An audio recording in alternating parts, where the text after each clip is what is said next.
நீங்கள் பார்த்து கொண்டிருப்பது உங்கள் ரேமா டிவி. இது சத்தியத்திற்கு சாட்சி. போகும் வழியை காட்டி நல்ல போதனை செய்வார். ஏகும் சுத்தர் மீது கண்கள் இருத்தி நடத்துவார். இயேசு திருத்தி நடத்துவார். வழி நடத்தும் வல்ல தேவன் வாழ்வில் நாயகனே. ஸ்தோத்தரிக்கிறோம் ஆண்டவரே, நன்றியோடுமை துதிக்கிறோம், நன்றியோடுமை ஸ்தோத்தரிக்கிறோம் அப்பா தகப்பனே. ஆண்டவரே, இந்த நாளிலும் நாங்கள் தியானிக்க போகிற ஒவ்வொரு வார்த்தைகளையும் ஆண்டவரே கேட்கிற ஒவ்வொருவருக்கும் ஆசீர்வாதமாய் நீ மாற்றித் தரும்படியாய் ஜெபிக்கிறோம். தொடர்ந்து எங்களை வழி நடத்தும், ஆசீர்வதியும்.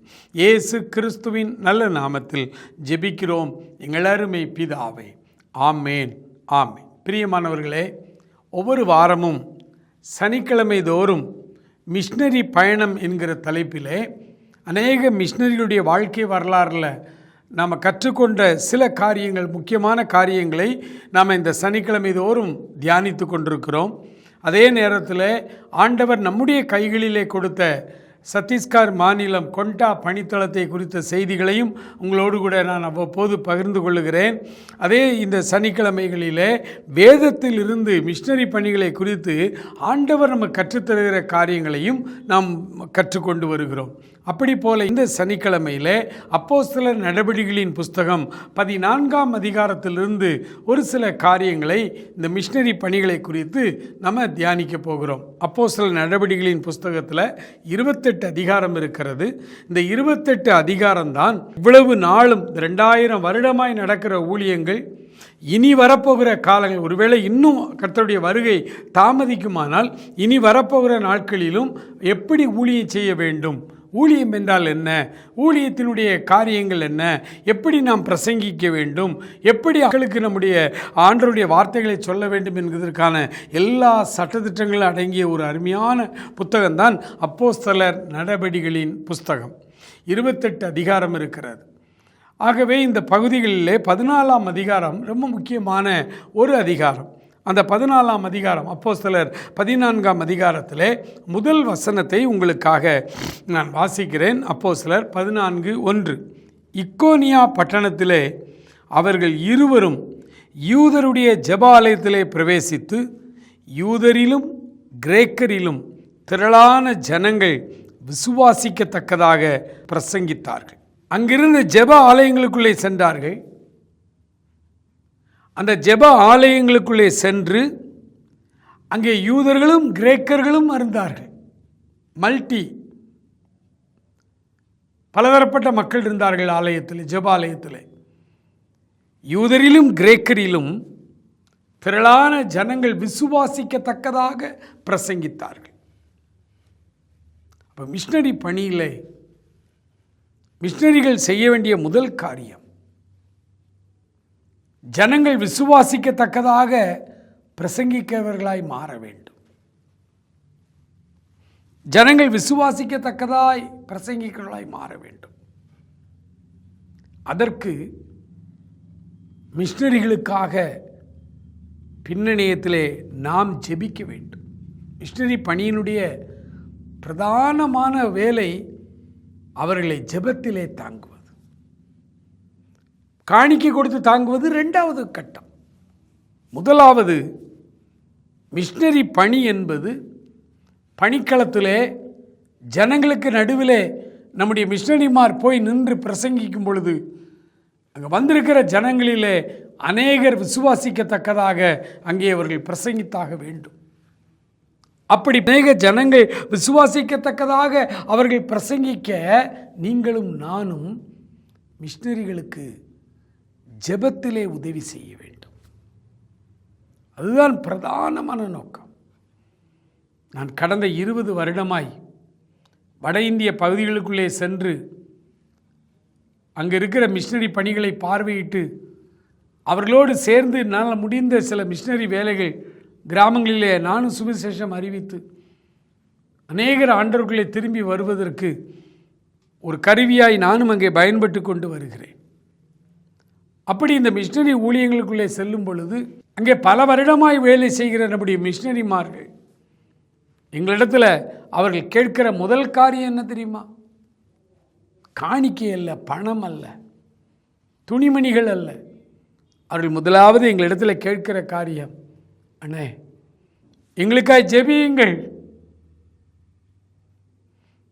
எங்களுக்காய் ஜெபியுங்கள். திடீரென்று ஆற்றை பாலமே கட்டப்படாத ஆறுகளை கடந்து செல்லும் பொழுது திடீரென்று வெள்ளம், காட்டாற்று வெள்ளம் வந்து ஆண்டவர் கிருபையாய் எங்களை உயிரோடு தப்புவிக்கிறார். மரணம் எங்களை துரத்தி கொண்டே இருக்கிறது. மிஷனரி பணிக்களங்களிலே அவ்வளோ பிரச்சனைகள். ஆனால் எங்களுக்காய் ஜெபிக்க சொல்லுங்கண்ணே. நீங்கள் ஆலயங்களுக்கு செல்லும் பொழுது திருநெல்வேலி, கன்னியாகுமரி, தூத்துக்குடி, இந்த தென்காசி இந்த மாவட்டங்களிலே போய் சிஎஸ்ஐ திருச்சபைகளிலே அல்லது பெந்தேகோஸ்தே திருச்சபைகளிலே சுவிசேஷம் அறிவிக்க அல்லது கர்த்தருடைய வார்த்தைகளை பிரசங்கிக்க நீங்கள் செல்லும் பொழுதெல்லாம் வட இந்தியாவிலே பணிக்களத்திலே போர் முனையிலே நின்று கொண்டிருக்கிற எங்களுக்காக ஜெபிக்க சொல்லுங்கள். திரளான ஜனங்கள் விசுவாசிக்கத்தக்கதாக அவர்கள் பிரசங்கித்தார்கள். 2வது வசனம் என்ன சொல்லுது தெரியுமா? அப்போஸ்தலர் 14:2 வாசிக்கிறேன். விசுவாசியாத யூதர்கள் சகோதரருக்கு விரோதமாய் புறஜாதிகளுடைய மனதை எழுப்பிவிட்டு பகை உண்டாக்கினார்கள். பகை அந்த காலத்திலும் சரி, இந்த காலத்திலும் இருக்கிற கிறிஸ்தவ எதிர்ப்பாளர்களும் சரி, ஒரே சிஸ்டம் தான். விசுவாசியாத மக்கள் அந்த மக்களை தூண்டி விடுவார்கள். அவர்களை தூண்டிவிட்டு பகை உண்டாக்கினார்கள். ஒரு மிஷனரியினுடைய வார்த்தைகள், ஒரு மிஷனரியினுடைய பிரசங்கம் ஒரு சிலரை ரட்சிக்கத்தக்கதாக, விசுவாசிக்கத்தக்கதாக பேசும் பொழுது ஒரு கூட்டம், விசுவாசியாத கூட்டம் எப்போதும் இருக்கும். அவர்களை அவர்கள் தூண்டி விடுவார்கள். கிறிஸ்தவ எதிர்ப்பாளர்கள் இன்னைக்கு அவங்களுக்கு பல பேர் சொல்கிறோம். அன்றைக்கும் அவர்கள் இருந்தார்கள். அன்றைக்கும் இதே பிரச்சனையை பணிக்களத்திலே பண்ணினார்கள். இக்கோவேனியா என்கிற அந்த பட்டணத்திலே அவர்கள் பண்ணினார்கள். ஆலயம் இருந்த கிராமத்திலும் அவர்கள் பிரச்சனை பண்ணுவார்கள். ஆலயம் இல்லாத கிராமங்களுக்குள் போனாலும் அங்கே பிரச்சனை பண்ணுவார்கள். அவர்கள் வேலையே தூண்டி விடுவது, பகை உண்டாக்குவது, சுவிசேஷத்தை தடுத்து நிறுத்துவதுதான் அவர்களுடைய நோக்கம். அப்படி பகை உண்டாக்கினார்கள். ஆனால் அந்த மாதிரியான எதிர்ப்புகள் இருக்கிற அந்த இடங்களிலே கர்த்தர் ஒரு காரியம் செய்கிறார். ஆண்டவர் ஒரு காரியம் செய்கிறார். 3வது வசனத்தை நான் வாசிக்கிறேன். அவர்கள் அங்கே அநேக நாள் சஞ்சரித்து கர்த்தரை முன்னிட்டு தைரியமுள்ளவர்களாய் போதகம் பண்ணினார்கள். அவர் தமது கிருபை உள்ள வசனத்திற்கு சாட்சியாக அடையாளங்களும் அற்புதங்களும் அவர்கள் கையாலே செய்யப்படும்படி அனுக்கிரகம் பண்ணினார். 2000வது வருடத்தில் ஒரிசாவுக்கு போயிருந்தேன். ஆண்டவரை அறியாத ஒரு கிராமம். அங்கே இன்று மாலை நம்ம ஊழியத்துக்கு போகிறோம் என்று அங்கிருந்த ஊழியக்காரர், அங்கிருந்த மிஷனரி, நாகர்கோயிலை சேர்ந்தவர், அவர் எங்களிடத்தில் சொன்னார். நாங்கள் 2 பேர் போயிருந்தோம். பகல் முழுவதும் தேவ சமூகத்திலே காத்திருந்து ஜெபித்து கொண்டே இருந்தோம். சாயங்காலம் ஒரு 4:30 மணி வாக்கில் சைக்கிள் எடுத்துக்கொண்டு ஒரு 2 கிலோமீட்டர் 3 கிலோமீட்டர் தள்ளி இருக்கிற ஒரு கிராமத்துக்கு நாங்கள் சைக்கிளில் போனோம். அப்போ மிஷனரி சொன்னார், இந்த ஊருக்குள்ளே போக முடியாது, போனால் நம்மளை அடிப்பாங்க, இந்த ஊரில் பயங்கர எதிர்ப்புகள் நமக்கு இருக்குது. ஆனால் இந்த ஊருக்காய் நான் ரொம்ப நாள் ஜெபம் பண்ணிக்கிட்டே இருக்கிறேன், எப்படியாவது ஆண்டவர் இந்த ஊரில் உள்ள மக்களை ரட்சிக்கணும். அதனால் ஊரை விட்டு ஒரு அரை ஃபர்லாங் தள்ளி ரோட்டில் நின்று நம்ம பாட்டு பாடுவோம். சத்தம் கேட்டு இந்த ஊரில் உள்ளவங்க வருவாங்க, என்னடான்னு பார்க்க வருவாங்க. அப்படி வந்தவங்களை வச்சு நம்ம சுவிசேஷம் அறிவிப்போம் அப்படின்னு சொன்னார். நான் சொன்னேன், சும்மா அந்த ஊருக்குள்ளே போவோங்க, அடித்தா அடிக்கட்டும், நம்ம பயப்படக்கூடாது, நம்ம போவோம் அப்படின்னு சொன்னேன். அவர் வேண்டாம் அப்படின்னார். சரின்னு சொல்லி அரை ஃபர்லாங் தள்ளி ஒரு சின்ன இடம் இருந்தது. அந்த இடத்துல நின்று நாங்கள் பாட்டு பாட ஆரம்பித்தோம். கொண்டு போன சின்ன சின்ன இசைக்கருவிகளை இந்த பிள்ளைகள் வாசித்தார்கள். நாங்கள் சத்தமாய் ஆண்டவருடைய அன்பை பாடலாய் பாடினோம். சத்தம் கேட்ட உடனே அங்கே இதில் சின்ன பசங்க, குட்டி பசங்க நிறைய பேர் இருந்தாங்க. அங்கே எல்லாம் வந்து பார்த்தா 10-20 பேர் குட்டி பசங்களாக வந்துட்டாங்க. சரி, இன்றைக்கி சண்டே கிளாஸ் நடத்திடுவோன்னு சொல்லி அப்படி யோசிச்சுட்டு இருக்கும் பொழுது ஊரில் இருந்து சாறை சாறையாய் பெண்கள் நிறைய வந்தாங்க, ஆண்கள் கொஞ்சம் பேர் வந்தாங்க. வந்து அப்படியே நின்று கொண்டிருக்கிறார்கள். அவர்களுடைய முகத்தை பார்த்தா எங்களை முறைச்சி பார்க்குற மாதிரியே இருக்குது எங்களுக்கு. அவர்கள் வித்தியாசமாக இருந்தார்கள். பழங்குடியின மக்கள். ப்ராப்பர் ட்ரெஸ்ஸு கிடையாது, ட்ரெஸ்ஸு அணிந்திருக்கிறார்கள். ஒரு காலத்தில் ட்ரெஸ் இல்லாமல் இருந்திருக்கிறாங்க போல், ஆனால் இப்போ அப்படி இல்லை. ட்ரெஸ்ஸை அணிந்திருக்கிறார்கள், ப்ராப்பர் ட்ரெஸ் இல்லை. வந்து எல்லாரும் கேட்டுக்கொண்டிருக்கிறார்கள். நாங்கள் சுவிசேஷம் அறிவித்துக் கொண்டிருந்தோம். அப்பொழுது ஒரு தாய், அவளுக்கே சின்ன வயது தான், அவளுக்கு ஒரு குழந்தை இடுப்பில் வைத்து கொண்டு அவள் என்ன, நான் பிரசங்கியார் மாதிரி அங்கே நின்று பிரசங்கம் பண்ணிட்டதுனால என்கிட்ட வந்தா ஜெபம் பண்ணுறதுக்கு. அப்போ கூட இருந்த மிஷினரி அந்த அண்ணனுக்கு தான் அவங்க பாஷையெல்லாம் தெரியும். பேசிட்டு சொன்னார், அவளுக்கு நல்ல காய்ச்சல் அடிக்குது, நீங்கள் ஜெபம் பண்ணணுமா அப்படின்னு சொன்னார். நான் ஜெபம் பண்ண கிட்ட போகிறேன். கழுத்தில் மந்திரிச்ச கயிறுக்கு போட்டிருக்கேன், தாயத்து கயிறு எல்லாம் போட்டிருக்கேன். அப்போ நான் அந்த மிஷினரிகிட்ட சொல்லி அவட்ட பேசணும், இந்த கயித்தை கம்ப்ளீட்டாக நீ அவுத்து தூர போடு, இந்த மந்திர தந்திர தாயத்துகளெல்லாம் அத்து வெளியே போடு, நான் ஜெபம் பண்ணுற இயேசு உன்னை குணமாக்குவார் அப்படின்னு சொன்னேன். இவர் அதை டிரான்ஸ்லேட் பண்ணி சொல்லாமல் என் கையை பிடிச்சிக்கிட்டு, பிரதர் வேணாம் வந்துருங்க போதும் அப்படின்னு சொல்கிறார். இல்லை பிரதர், இருங்க பிரதர் அப்படின்னு அந்த அம்மாட்ட இங்கே சொல்லுங்கன்னு அப்புறம் சொன்ன உடனே அந்த அம்மா அப்படி அத்து பார்த்தது முடியலை, பல்ட்டை கடித்து கம்ப்ளீட்டாக அந்த தாயத்தெல்லாம் அத்து அப்படி கீழே போட்டுருச்சு. போட்ட உடனே நான் அப்படி தலையில் அப்படி கையை கொண்டு போய் கையை வச்சு, இயேசு கிறிஸ்து, நான் தமிழில் தான் ஜெபிக்கிறேன், அவள் வேறு லாங்குவேஜ். அந்த பெண்ணுக்கு அப்படி தள்ள கை வச்சு அப்படி ஜெபிச்சு, குழந்தை வேறு கையில் இருக்கு, கை வைத்து ஜெபிக்க அவளுக்குள்ள ஒரு அசுத்த ஆவி திடீரென்று அப்படி வீல்னு கத்தி பிள்ளைய அப்படி இடுப்பில் வச்சிருந்த கையோடையே அப்படி தூக்கி அடிச்சு, இந்த கரண்ட் ஷாக் அடித்தா எப்படி போய் விழுவாள் அப்படி போய் விழுந்தா. உடனே இங்கே உள்ளவங்க ஓடி வந்து இந்த குழந்தைய தூக்கிட்டாங்க. விழுந்து பாம்பு போல் அப்படியே ஊர்ந்து அப்படியே சுற்றி வருகிறான். அதன் பிறகு தள்ள கை வச்சு ஜெபித்த பொழுது முற்றிலுமாய் கர்த்தர் அவளை விடுதலை செய்தார். கர்த்தர் விடுதலை செய்தார். அவள் ரொம்ப சந்தோஷமாய் ஆண்டவராகிய இயேசு கிறிஸ்துவை ஏற்றுக்கொண்டாள். அன்று இரவு நாங்கள் வீட்டுக்கு வரும் பொழுது ஊழியக்காரர் சொன்ன, பிரதர், ஆண்டவர் இறங்கி வந்து இந்த அற்புதத்தை இன்னைக்கு செய்யலைன்னா நம்ம இன்னைக்கு உயிரோடு வந்திருக்க முடியாது பிரதர். நான் ஏன் அப்படின்னு கேட்டேன். இங்குள்ள பெண்களும் சரி ஆண்களும் சரி, இங்குள்ள பெண்களுக்கு கணவர் கட்டின அந்த தாலியை விட அவளுக்கு மிக முக்கியமான உயிர் அந்த தாயத்து, அந்த மந்திர கயிறு. அதை அறுத்து போட சொல்றீங்களே, அதை அறுத்து போடுறதுக்கு ஒரு பெண்ணு சம்மதிக்க மாட்டாள். ஒருவேளை அப்படி அறுத்து போட்டால் அந்த ஊரில் உள்ள ஆண்கள் நம்மளை அறுத்து போட்டுருவோம். அவ்வளோ வைராக்கியம் பிடித்தவர்கள்.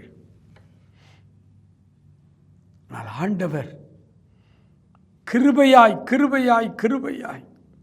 நேரடியாக இறங்கி வந்து அடையாளங்களையும் அற்புதங்களையும் செய்ததுனால நம்ம இன்னைக்கு தப்பிச்சோம். எனக்கு அருமையானவர்களே, மிஷனரி பணி என்பது இதுதான்.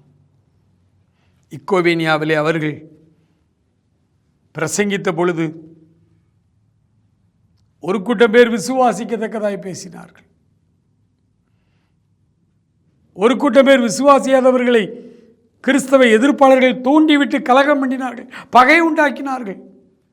அந்த இடத்திலே ஆண்டவர் அடையாளங்களையும் அற்புதங்களையும் செய்கிறார். வட இந்திய பயணத்துக்கு நாங்கள் போகும் பொழுதெல்லாம் இயற்கைக்கும் அப்பாற்பட்ட விதத்தில் ஆண்டவர் எங்களை எடுத்து வல்லமையா எங்கே பயன்படுத்துகிறதை பார்க்கிறோம். ஜனங்கள் விடுதலை அடைகிறார்கள். அவர்கள் கைகளால் அற்புதங்களும் அடையாளங்களும் செய்யப்படும்படி கர்த்தர் அவர்களை அனுக்கிரகம் பண்ணினார். மிஷனரிகளுடைய ஊழியம் என்பது ஒரு பக்கம் பயங்கர எதிர்ப்பு, இன்னொரு பக்கம் ஆண்டவர் செயலாற்றும் விதம். அன்றைக்கி ராத்திரி நிம்மதியாய் படுத்து தூங்கினோம். மறுநாள் காலையிலே அடுத்த கிராமத்துக்கு நாங்கள் போவதற்கு ஆயத்தப்பட்டு கொண்டிருந்த பொழுது இந்த கிராமத்திலிருந்து வந்தார்கள் 2 குடும்பத்தார். இந்த சுகமடைந்த அந்த சகோதரியும் அவளுடைய தகப்பனார், அந்த குடும்பம் 2 குடும்பத்தார் நாங்கள் ஆண்டவரை ஏற்றுக்கொண்டோம் என்று சாட்சி சொன்னார்கள். நாங்கள் முடித்துவிட்டு வந்துவிட்டோம். சில மாதங்களிலே அந்த ஊழியக்காரர் சொன்னார், அவர்கள் ஞான ஸ்நானம் பெற்று இப்போ அவளுடைய வீட்டிலே அந்த கிராமத்துக்குள்ளே போய் நாங்கள் மீட்டிங் நடத்திக்கிட்டு இருக்கிறோம். அவளுடைய அந்த குடிசை வீட்டிலே நாங்கள் கடவுளை ஆராதித்து கொண்டிருக்கிறோம். 10க்கும் மேற்பட்ட விசுவாசிகள் வருகிறார்கள் என்று மகிழ்ச்சியாய் சொன்னார். ஒரு பக்கம் பகை, ஒரு பக்கம் உபத்திரவம். எங்கே எதிர்ப்புகள் அதிகமாய் வருகிறதோ அங்கே கர்த்தர் தன் கரத்தை நீட்டி அனுக்கிரகம் செய்கிறார், அற்புதங்கள் அடையாளங்கள் செய்கிறார். 14ஆம் அதிகாரத்தை நீங்கள் வாசித்து கொண்டே வாருங்கள். பயங்கர எதிர்ப்பு நிறைந்த இந்த பட்டணம். ஆனால் ஆண்டவர் தம்முடைய பிள்ளைகளை பவுலை கைவிடவே இல்லை. அற்புதங்களை செய்தார். காரணம் என்ன தெரியுமா?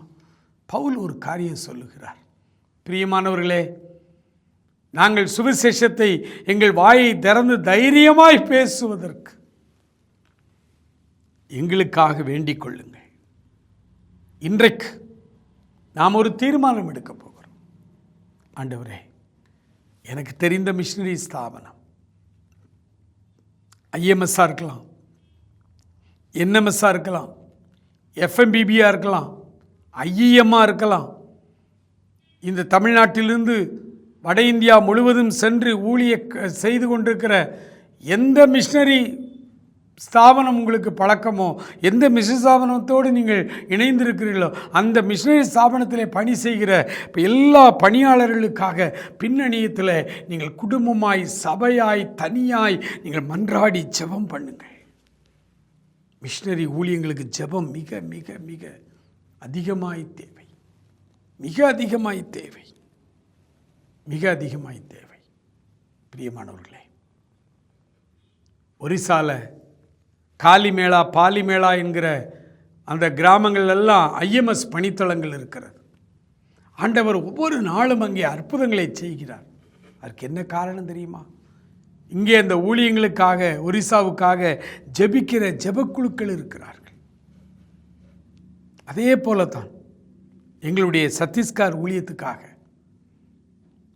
கொண்டா பஞ்சாயத்து யூனியனுக்காக, அங்குள்ள எல்லா கோயா மக்களும் வளர்ந்திரும்படியாக, அவர்கள் எல்லாரும் இயேசு கிறிஸ்துவை சொந்த ரட்சகராய் ஏற்றுக்கொள்ளும்படியாக இங்கே பணி செய்கிற எங்களுடைய 7 மிஷனரி குடும்பங்களுக்காக அதிகமாய் ஜெபியுங்கள். நீங்கள் அதிகமாய் ஜெபியுங்கள். ஆண்டவரே, இந்த ரேமா மிஷனரி மூமெண்ட் என்கிற இந்த ரேமா ஊழியம், மிஷனரி ஊழியங்களுக்காக, சத்தீஸ்கர் மாநிலத்துக்காக, ஆண்டவரே அந்த கொண்டா பணித்தளத்துக்காக, அங்கே இருக்கிற 7 ஆண்டவரே மிஷனரி குடும்பத்துக்காக நாங்கள் ஜெபிக்கிறோம் என்று சொல்லுகிறவர்கள் எங்களோடு சேர்ந்து ஜெபக்குறிப்பை பெற்றுக்கொண்டு நீங்கள் ஜெபிக்க ஆரம்பியுங்கள். ஜெபம்தான் இங்கே நாம் பண்ணுற ஜெபம்தான் அங்கே அவர்கள் பணித்தளத்திலே போர் முனையிலே முன்னணியிலே நின்று ஊழியம் செய்வதற்கும் அநேக ஆத்துமாக்களை மந்தைக்குள் கொண்டு வருவதற்கும் நமக்கு மிக அதிகமான தேவை ஜெபம். இந்த வருஷத்தில் இந்த முதல் மாதத்திலிருந்தே ஒவ்வொரு சனிக்கிழமையும் இந்த மிஷனரி ஊழியங்களுக்கு நாம் ஜெபிப்போமா? எல்லாரும் இருக்கிற இடங்களில் கண்களை மூடி ஆண்டவரை நோக்கி பார்த்து ஜெபம் பண்ணுங்க. மகா இரக்கம் உள்ள எங்கள் ஆண்டவரே, நன்றி நிறைந்த உள்ளத்தோடு நாங்கள் துதிக்கிறோம், ஸ்தோத்தரிக்கிறோம். அப்பா ஆண்டவரே, சத்தீஸ்கர் மாநிலத்தில் கொண்டா பணித்தளத்தில் நடைபெறுகிற கோயா இன மக்களுக்கு இடையில் நடைபெறுகிற ஆண்டவரே அற்புதமான ஊழியங்களுக்காக, அங்கே பணி செய்கிற 7 மிஷனரி குடும்பங்களுக்காக ஆண்டவரே மன்றாடுதலோடு நாங்கள் ஜெபிக்கிறோம். ஆண்டவரே, ஹல்லேலூயா, ஹல்லேலூயா, ஹல்லேலூயா, ஹல்லேலூயா. நடுத்தர வயதில் ஆண்டவரே அவர்கள் 7 பேரும் ஆண்டவரே வைராக்கியமாக இங்கே ஊழியம் செய்து கொண்டிருக்கிறார்கள். அவர்களுக்காக ஆண்டவரே நாங்கள் மன்றாடி ஜெபிக்கிறோம். ஆண்டவரே, ஹல்லேலூயா. ஜெப வீரர்களை எங்களுக்கு எழுப்பி தாரும். இப்பொழுதே நம்முடைய பிள்ளைகள் ஜெபிக்கிறார்கள். அவர்களுக்கு எந்தெந்த ஆண்டவரே மிஷனரி இயக்கம் இஷ்டமோ அந்தந்த மிஷனரி இயக்கங்களுக்காக அவர்கள் மன்றாடி ஜெபிக்கும்படி ஒவ்வொருவருக்குள்ளும் இந்த ஜெப ஆவியை ஊற்ற வேண்டும் என்று ஜெபிக்கிறோம். Thank you master, thank you Lord.